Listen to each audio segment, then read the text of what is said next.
తుఫాన్ అని తెలిసి కూడా డ్రైవింగ్ చేస్తూ డ్యూటీకి వెళ్లేవాడిని నేను ఒక్కనేనేమో. తుఫాన్ వచ్చినా భూకంపం వచ్చినా నేను డ్యూటీకి వెళ్లాల్సిందే. ఒకసారి వర్షం చూడండి ఎలా పడుతుందో, ఆగకుండా అలా కురుస్తూనే ఉంది. నాకు కూడా సెలవు ఇచ్చేస్తే బాగుంది. వర్షంలో కూడా నాకు నవ్వు వచ్చి తింగేటంటే ఆడవాళ్ళు బస్సుల గురించి చూస్తున్నారు తప్ప వ్యాన్ మాత్రం ఎక్కట్లేదు.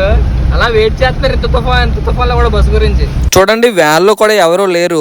ఈ తుఫాన్ లో ఎవరో ప్రయాణాలు చేస్తారు చెప్పండి. మన ఏపీ రోడ్ల గురించి తెలియదేమో. నా పక్క నుంచి కారోడు జమ్మని వెళ్ళిపోతున్నాడు. ఇంక ఈ వర్షంలో గోతులు ఎక్కడనే కనబట్టలేదు రోడ్డు మీద. అలా స్లోగా డ్రైవింగ్ చేసుకుంటూ కంపెనీకి అయితే వచ్చేసాను. వచ్చినాక ఇంటి దగ్గర నుంచి తెచ్చుకున్న బాక్స్ అయితే ఓపెన్ చేశాను. మా అమ్మ పులిహోర పెట్టింది. పులిహోర ఒకటి ఏం తింటామని వంకాయ కర్రీ అయితే తీసుకున్నాను. అక్కడ వేరే ఆప్షన్ లేదు కర్రీ షాప్ లో. 20 రూపీస్ కి క్వాంటిటీ అయితే ఎక్కువ ఇచ్చారు కర్రీ. నేను తినేగా ఈ కర్రీ అయితే మిగిలిపోయింది. ఇంకా అక్కడ ఎవరికి ఇవ్వాలో తెలియక ఈ మిగిలిన కర్రీ అయితే పారేశాను. తినేసాక కొద్దిసేపు అలా కూర్చొని రీల్స్ అయితే చూసాను. ఇంక వ్యాన్ లో నుండి బయటకి వెళ్ళిపోదాం అన్న టైంలో వర్షం అయితే మళ్ళీ కుమ్మేస్తుంది. ఇంక ఈ టైంలో బయటకి వెళ్తే తడిసి ముద్దయిపోతామని వ్యాన్ లోనే కూర్చొని అలా చూస్తున్నాను. ఇంకా వర్షం తగ్గినాక కంపెనీ లోపలికి అయితే వచ్చేసాను. పేపర్ ఈ రోల్స్ మీద ప్రింట్ అవుతుంది. ఇంకా పడుకునే టైం అయిందని బెడ్ అయితే సెట్ చేసుకున్నాను. సరే మామ, ఈ వీడియో అయితే ఇంతవరకే. మళ్ళీ తిరిగి వచ్చి వీడియో అంతవరకు సేఫ్ గా ఉండి ఇంట్లో. గుడ్ నైట్ మరి.